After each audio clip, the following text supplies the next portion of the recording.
আসসালামু আলাইকুম। জলেশ্বৰ টাকিমাৰী জিলা পৰিষদৰ সমূহ ৰাইজক মোৰ ফালৰ পৰা আন্তৰিক ধন্যবাদ, মোক ইমান মৰম আশীৰ্বাদ দিয়াৰ কাৰণে। আসসালামু আলাইকুম, নমস্কাৰ। আমাৰ জলেশ্বৰ টাকিমাৰী জিলা পৰিষদৰ সমূহ ৰাইজক মোৰ মনৰ পৰা আন্তৰিক ধন্যবাদ ও চিৰকৃতজ্ঞত। আপোনালোকে দিয়া মৰম আশীৰ্বাদ, আপোনালোকৰ কষ্ট আৰু শ্ৰম অতুলনীয়।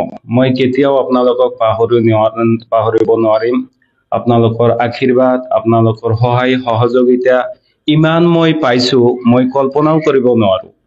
আপোনালোকক মোৰ মনৰ পৰা, অন্তৰৰ পৰা হিয়া ভৰা ধন্যবাদ জনালো। অসুবিধা একো হোৱা নাই, যিহেতু আমি প্ৰথমৰ পৰা আমাৰ জলেশ্বৰ জিপিৰ পৰা আমাৰ কাউন্টিং প্ৰথম আৰম্ভ হৈছে। আপোনালোকৰ আশীৰ্বাদ ও দোৱাত মই প্ৰথম জলেশ্বৰ পঞ্চায়তৰ পৰাই লাহে লাহে আগবাঢ়ি আছো। আৰু তাৰপিছত কাঠাৰীহাৰা জিপি হল, তাৰাংগাপুৰ, কাঠৰি, এইবিলাক যে জিপি এটাৰ পিছত এটা কাউন্টিং হৈ আছে, মই লাহে লাহে আগবাঢ়ি গৈ আছো। মোৰ ফেক্টৰত পিছত কংগ্ৰেছ আছিল, কিন্তু হুলস্থুল বা কোনো অসুবিধা আমি পোৱা নাই। সুস্থভাৱে আমাৰ কাউন্টিং হৈ গৈছে। অৱশেষত আমি প্ৰায় ৫,৫০০ সামথিং কিবা আছিল ভোটত আগবাঢ়ি জয়ী হৈছো।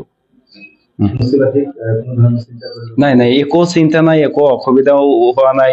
মই ইতিমধ্যে ৰাতিপুৱা ২-এটা খবৰ পালো যে কিবা কিবি হৈ আছে। আপোনালোকক মই অনুৰোধ জনাম যে আমাৰ ফালৰ পৰা বা আমাৰ কাউন্টিং বা ভোট কোনো অসুবিধা হোৱা নাই, কোনো ধৰণৰ একো হোৱা নাই, আৰু একদম সুস্থ শান্তিপূৰ্ণভাৱে আমাৰ কাউন্টিং হৈছে।